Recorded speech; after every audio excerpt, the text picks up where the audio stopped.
Well, that's a hard one to explain. Were you wound up about this, or? Yeah, it wound me up about it because I kind of took a black eye out of that deal, and didn't get featured on the cover, didn't really feature my name or let me carry any of the weight.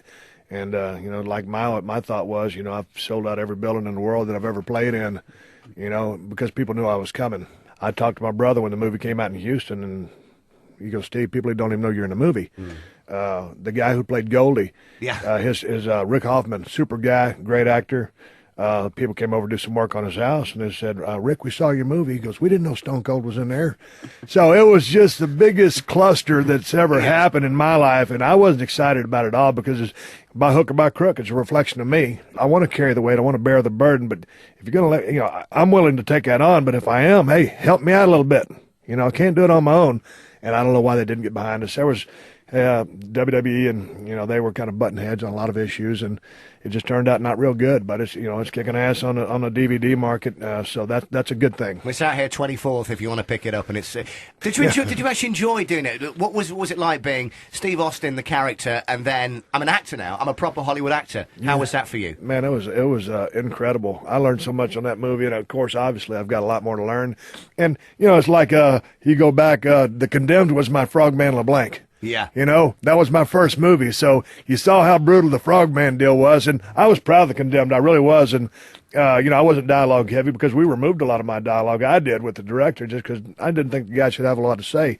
It wasn't about me being in my first movie and all of a sudden I'm, doing monologue after monologue just because I want to tell people I can talk. Yeah. I got famous running my mouth in a wrestling ring, but in my first movie, if it didn't fit, it didn't fit, and we took it out.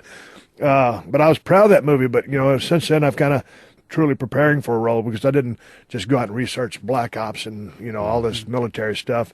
But I'd like to, I'd love to be able to do, 10, 20 more movies and try to keep putting everything that I know on the line and work for the next one because you got to do things more than once to get good at them. One thing I want to talk about is, the fan cam stuff, the guys with the illegal video cameras in the house shows.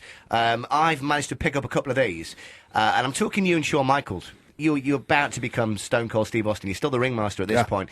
You and Michaels, they're some of my favourite matches.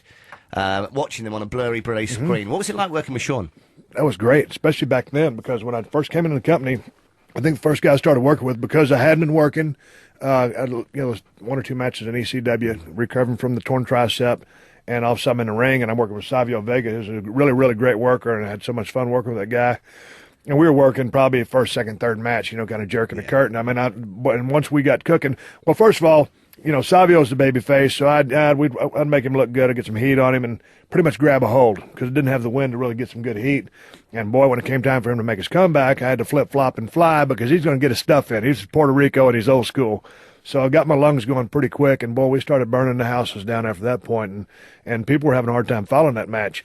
Because I'm a good mechanic and I have good matches with anybody, and Shawn needs somebody to beat, kick in the mouth with that super kick. Yeah. Hey, let's do the ringmaster. So it was a pleasure and an honor to work with Shawn because he was the main guy, and we'd be working main event, and of course he was making a lot more money than I was, but I was working in the main event even though I didn't have a name. But I've never ever, and the whole time I've ever seen Shawn work, whether it's from on TV, never knowing him, to knowing him, and being at the house and watching him, I've never seen Shawn Michaels screw up anything in the ring, ever. I've just got the 15th anniversary Raw DVD. Yeah. The guy they're burying at the moment, I think, is an amazing talent. I don't know what he's done. Shelton Benjamin. Shawn and Shelton had the most amazing match on Raw.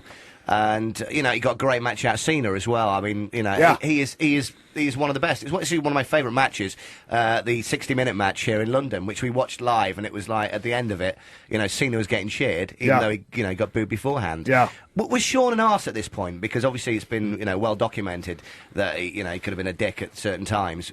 At this point when you were working with him, how was he with you? Oh, he was always cool with me because, I'm pretty much running the low-key deal, just coming into the company. I'm not putting up any fuss. I'm giving him a good match. I'm getting beat every night. What's not to like? And now, that being said, were we running in the same circles, hanging out, drinking beer together? No. I didn't take a whole lot of, crap from anybody, and I didn't come in and set a tone or whatever. But, if someone's got something to say to me, say it to me. And if not, we don't need to talk about him behind anybody's back. I was always one of those guys that what you see is what you get. Yeah. And so that's what Shawn got with me. But later on, when I really got hot as Stone Cold and we were leading up to Boston, WrestleMania 14. Now, that became a bitter time when he was a real prick. You know, he had a bad back, but there's a lot more issues than the back. Not to say that I haven't been a prick sometime in my career, but not necessarily treating people bad, but making stupid decisions. You know, like when I walked out when, you know, people wanted me to job out to Lesnar. That was a stupid deal. So I just said, hey, screw you, and I'm out of here. But Sean's a truly talented guy. Now, there was a rumour that Undertaker at 14 was waiting backstage in case Shawn refused to lose. Is that true? Word on the street was, and I didn't see it, but I've heard it from several people, that Taker was standing there and taping up his fist. And if Shawn Michaels didn't go out there and do the deal, then somebody's going to get their ass whipped. Yeah, the WrestleMania before that, you had the amazing match with Bret Hart. First of all, that match, I remember 2 weeks before that happened, I was at the house. I was living in San Antonio, and I had a busted knee. And 2 weeks before WrestleMania, and I hear Vince, because this is back when Vince was doing color commentary, and he goes, hey, ladies and gentlemen, and I said, because we were like a semi-main event, in a submission match, it'll be Bret the Hitman Hart versus Stone Cold Steve Austin. And boy, I looked, I said, what the hell is he talking about? I'm not a submission wrestler. I said, nobody told me about this. And I was like pissed, and because I just knew the match was going to be a complete stinker. Anyway, you know, I get my leg brace, you know, the first time I started wearing a leg brace, and, you know, me and Bret had that match and just tore the place down, and just, you know, we turned Bret to a heel, turned me into a babyface just by transition. That was one of those things when just kind of magic happens in the ring, and it did that night, and it's probably, you know, it's probably the favorite match I ever had. Hall of Fame as well. I mean, obviously you're big mates with JR. We were at the Hall of Fame last year in Detroit. Yeah. You know, tears in the eyes with JR. You're obviously the best in the business. Yep. You inducted him there. What was that like for you? Because I know JR's very close to you and has always stuck by you. I have a hard time just going out and speaking in public in general, because then you get in the Watts as well, and you ignored them. You know, yeah. It was Austin Hogan. Yeah. And it was like, you know, and then Hogan comes out there and tries to challenge me to a stupid match, and I'm just like thinking. You reject.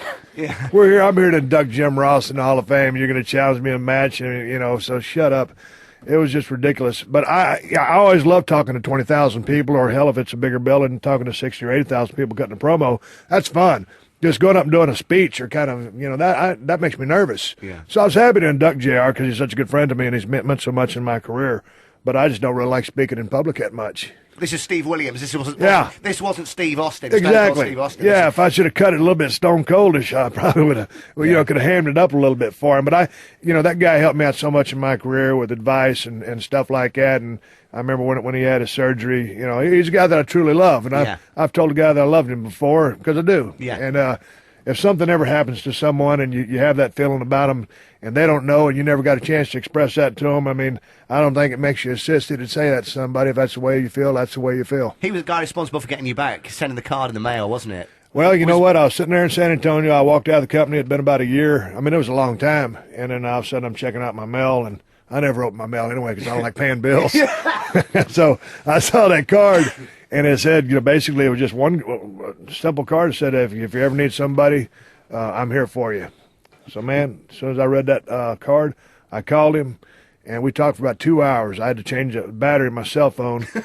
And in the conversation, he goes, hey, do you think if I put you and Vince McMahon in the same room, you guys could bury the hatchet? And, you know, it'd been about a year. And I said, yeah, man. I said, I'm not mad anymore. I said, well, I shouldn't have handled it the way I did anyway. But yeah, if it wouldn't have been for Vince and Jim writing that card, I damn sure wouldn't have called anybody. And Vince is so stubborn. Vince did reach out to me after I left, but I just was of the mindset. I'm the kind of guy who has the mentality of I'll chop my nose off to spite my face if I feel that I'm right. You know, screw anything else. And I got that from my mom, because she's the same way. I mean, if you just cut anything off, and that's what I did. And after Vince reached out to me and I didn't return his call, then he's got that same mentality also. Hey, screw Steve. I tried to call him. He don't want to talk to me. Piss on him. And that's what I was thinking about Vince. So if it hadn't been for Jim. And I remember me and Vince, I drove down to Houston, Texas. We were at a high-rise hotel. Don't name the hotel, but we were on the top floor, this big room.